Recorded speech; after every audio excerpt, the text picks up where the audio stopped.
حمده حمدا يتم نعمته ويزيل نقمته، وأشهد أن لا إله إلا الله وحده لا شريك له، خلق الناس حين خلقهم غنيا عن طاعتهم، وأشهد أن نبينا وحبيبنا وقرة عيننا سيدنا محمدا صلى الله عليه وسلم عبد الله ورسوله، علمنا كيف نخلص العبادة لله وحده، وأرشدنا إلى كلمة التقوى. اللهم صل وسلم وبارك على حبيبك ومرتضاك سيدنا محمد وعلى آله وأصحابه أجمعين.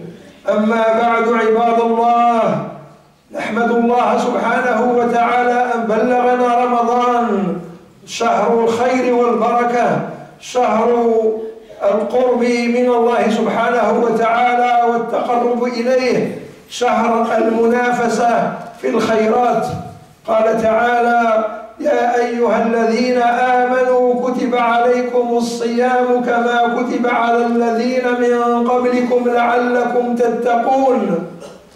وهدف هذا الصوم هو التقوى التي تكون نتيجة الصوم الكامل الذي يصومه الصائمون على وجهه الصحيح.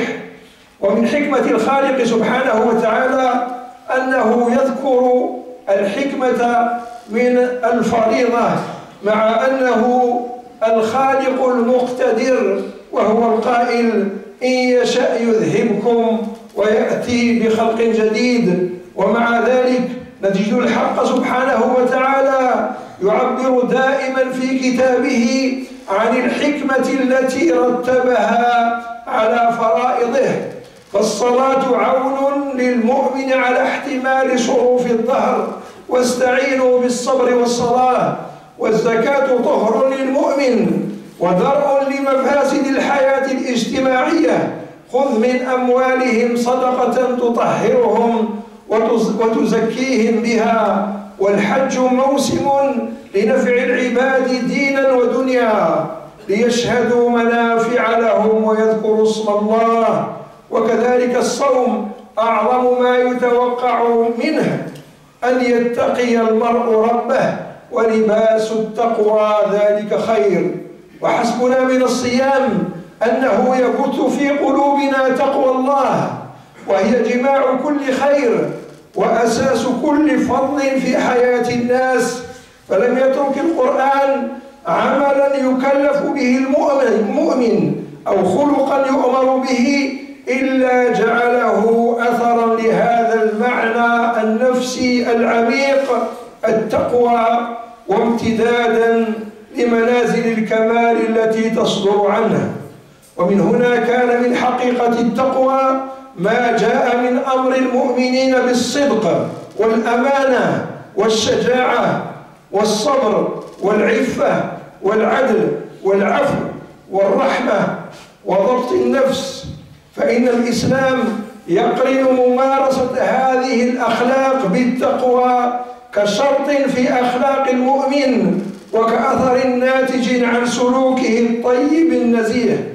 لذلك لا غرابة أن يكون الأثر الناشئ عن الصيام هو التقوى. أليس الصيام هو الصبر على الحرمان من ضرورات الحياة وشهواتها؟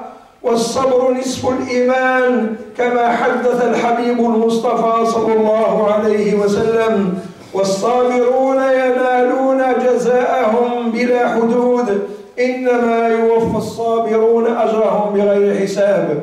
أيها المسلمون وأيتها المسلمات، يمتاز الصيام عن جميع الفرائض الدينية بأمر جوهري، وهو أنها جميعا أعمال وحركات إيجابية.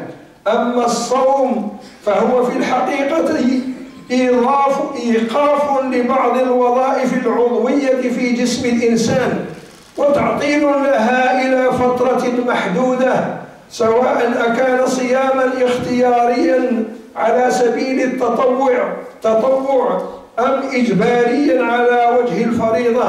فإذا كانت المعدة قد تعودت أن تعمل 3 مرات بانتظام كل يوم، فإنها في حال الصيام تعمل 2 مرات في موعد مختلف، تشعر معه بالفراغ ويحس معه المرء بإحساس الجوع والعطش طول النهار. وإذا كان الإنسان قد تعود أن يتناول سير الناس وأعراضهم بالنقد والتجريح والمشاتمة، فإن الصيام بمثابة اللجام الذي يلجمه ويفحمه. وكذلك شأن بقية الجوارح كالعين والأذن واليد والرجل، كما يمتنع الرجل من شهوته التي أحلها الله له مع أهله. وكل ذلك ضبط لأجهزة النفس وتعطيل لها عن وظائف تعودتها في حال الإفطار. ولو كان الأمر مقتصرا على جانب واحد أو عضو واحد لجسم الإنسان لهان، ولكنه الجسم كله بجميع قواه، والإنسان بجميع عاداته وأخلاقه التي ألفها. ومن هنا تأتي مشقة الصيام، فهو حرمان يقوم عليه المؤمن، ولكنه الحرمان الذي يبني شخصيته ويربي أخلاقه. وحسبنا من فراغ المعدة راحتها من التخمة وعسر الهضم، وما يترتب على فراغها من صفاء الذهن وسلامة التفكير. وحسبنا من كف الجوارح تأديب المرء عن كثير من الرذائل التي ألفها وتعود الولوغ فيها، فلن يعد الصائم صائما حتى يكف عن النظر إلى العورات، وحتى يحفظ لسانه عن التحدث بالباطل، فلا يكذب ولا يغتاب ولا يسير بين الناس بالنميمة ولا يشتم عرضا ولا يتعلق بلغو الحديث. وقد وصف الله سبحانه المتقين بقوله: والذين هم عن اللغو معرضون. وقد جاء في حديث سيدنا رسول الله صلى الله عليه وسلم قوله: من لم يدع قول الزور والعمل به فليس لله حاجة في أن يدع طعامه وشرابه. وإذا ظن بعض الناس أن الصيام هو الإمساك عن الأكل والشرب والشهوة فحسب، وما عدا ذلك فهو مباح، فإن الأئمة من السلف الصالح كانوا يعدون الانحراف عن آداب الدين في أثناء الصيام من دواعي الإفطار، بل لقد بالغ بعضهم فجعل من أحوال الصيام أن يمسك القلب عن التفكر في أمور الدنيا، وأن ينصرف إلى ذكر الله وحده والتدبر في أمور الآخرة ومصائر العباد، بحيث إذا ترك العبد هذه الحالة لحظة واحدة فإنه يكون قد أفطر. وتلك هي رتبة الأنبياء والصديقين والمقربين. أما نحن فلا نطيق هذا الأدب، ولكن يكفينا أن نعيش أيام الصيام في محاولة لتربية النفس على أخلاق الإسلام وأخذها بأحكامه، ليكون لصيامنا أثر إيجابي في المجتمع. قال الإمام الغزالي رحمه الله تعالى: إن الصوم 3 درجات: صوم العموم، وصوم الخصوص، وصوم خصوص الخصوص. أما صوم الخصوص فهو كف البطن والفرج عن قضاء الشهوة، وأما صوم الخصوص فهو كف السمع والبصر واللسان واليد والرجل وسائر الجوارح عن الآثام زيادة على شهوتي البطن والفرج. أما صوم خصوص الخصوص فصوم القلب عن الهمم الدنية والأفكار الدنيوية، وكفه عما سوى الله عز وجل بالكلية. إلى جانب ذلك أيها المؤمنون، إن الصيام عبادة خفية ليس فيها ظهور، ولا يمكن أن يخالطها رياء. ومن ثم قال الله عز وجل في الحديث القدسي: كل عمل ابن آدم له إلا الصوم فإنه لي وأنا أجزي به. أيها المسلمون وأيتها المسلمات، إن الصيام سر بين العبد وربه، فجدير بمن تعود هذا الحال في الصوم أن يجعل أكثر أعماله سرا بينه وبين الله. لذلك رأينا الدين يأمر بالتزام هذا الأدب في الصدقة، فقال النبي صلى الله عليه وسلم في حديث السبعة الذين يظلهم الله بظله: ورجل تصدق بصدقة فأخفاها حتى لا تعلم شماله ما تنفق يمينه.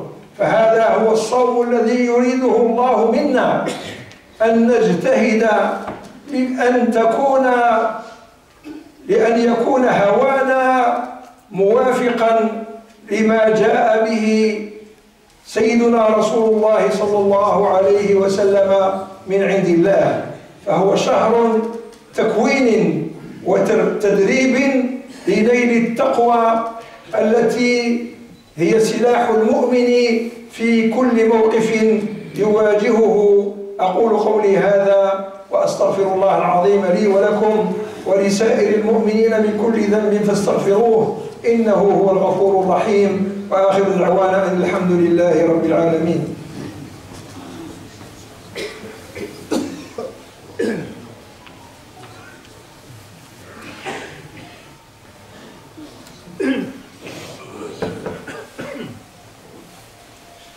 Louange à Allah par un véritable louange, un louange qui complète sa faveur et qui écarte son mécontentement. Je témoigne qu'il n'y a point de divinité autre que Allah, seul, sans associé, qui a créé les gens sans en être dans le besoin de leur adoration. Je témoigne que notre bien-aimé prophète, Sidna Muhammad sallallahu alayhi wa sallam, est un messager d'Allah et son serviteur. C'est lui qui nous a appris comment accorder l'adoration exclusivement à Allah subhanahu wa ta'ala. Seigneur, accorde ta salat, ton salut, tes bénédictions à notre bien-aimé prophète sallallahu alayhi wa sallam, sa famille, ses compagnons et ceux qui l'ont suivi dans le bien jusqu'au jour de la rétribution. Cependant, Allah subhanahu wa ta'ala nous a fait parvenir le mois de Ramadan, qui est le mois de la compétition, le mois de la bénédiction, le mois de la descente de la faveur d'Allah en immense quantité. Allah subhanahu wa ta'ala a dit dans le Coran: ô vous qui avez cru, il vous a été prescrit le jeûne comme il a été prescrit aux communautés qui vous ont précédé dans l'espoir d'acquérir la piété.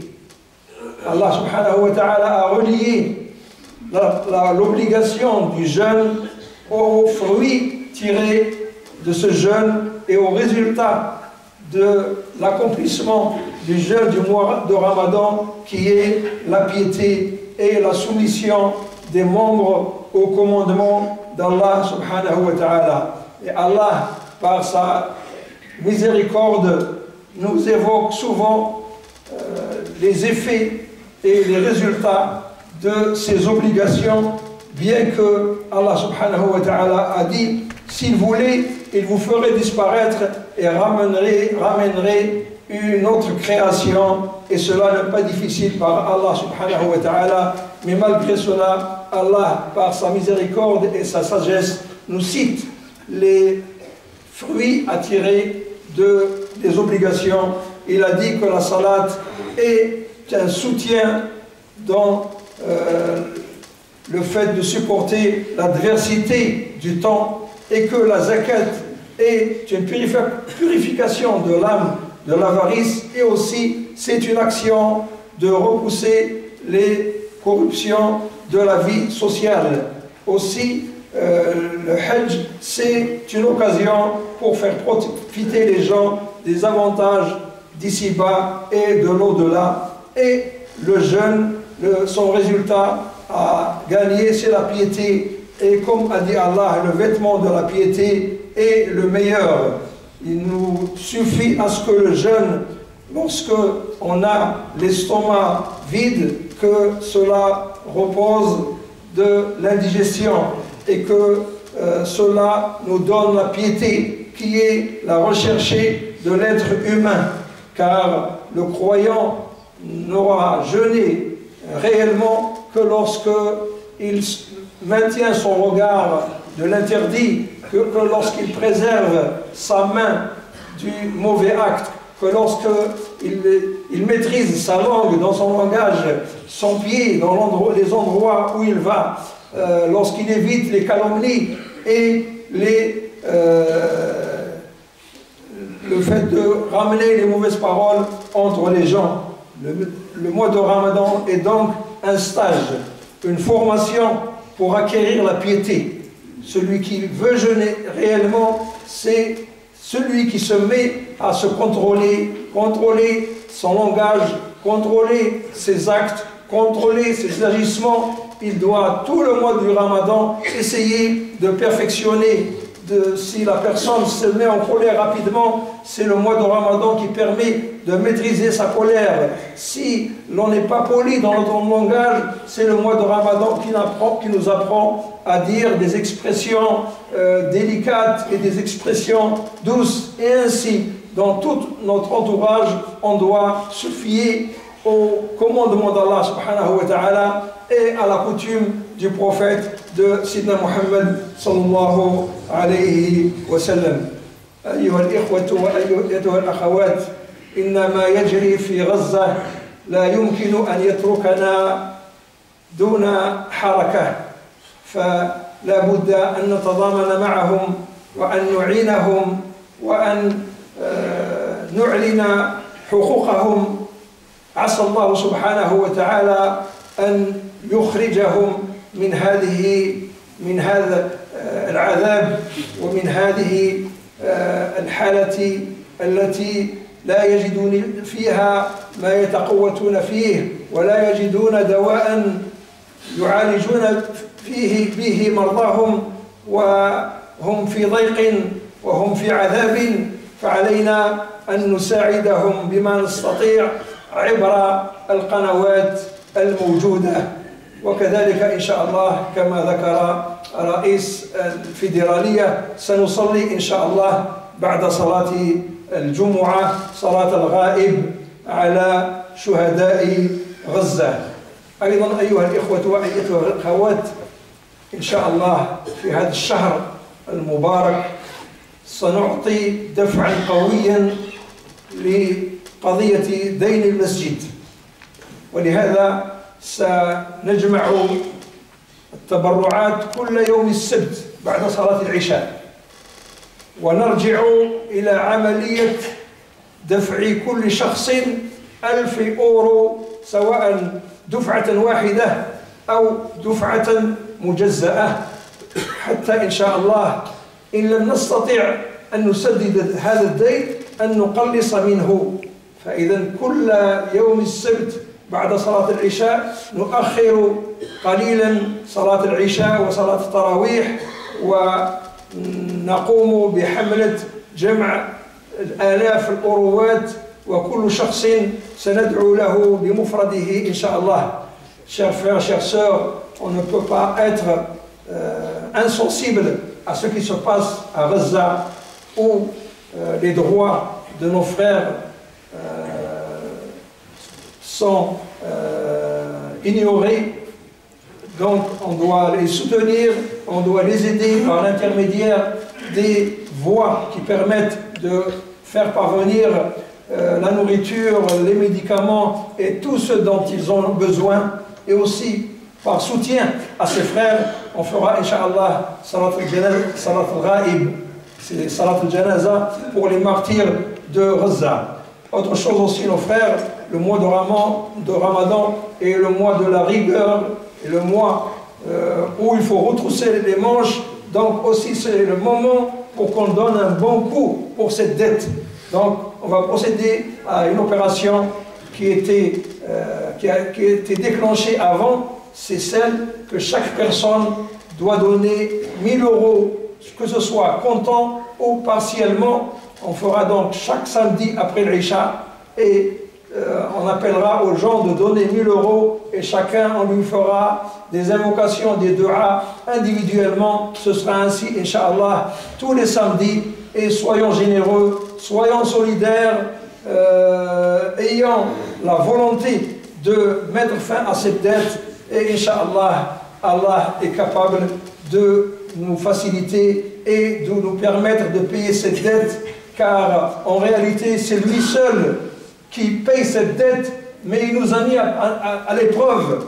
Donc c'est le moment où l'on doit se réveiller et se mettre au travail pour payer cette dette, Inch'Allah, dans ce mois de Ramadan, par la faveur d'Allah, par l'autorisation d'Allah, par l'aide d'Allah, par la miséricorde d'Allah, Inch'Allah. Allahumma salli wa sallim wa barik ala sayyidina Muhammadin wa ala alihi wa sahbihi ajma'in. اللهم وفقنا لسداد الدين، اللهم وفقنا لسداد هذا الدين، اللهم وفقنا لسداد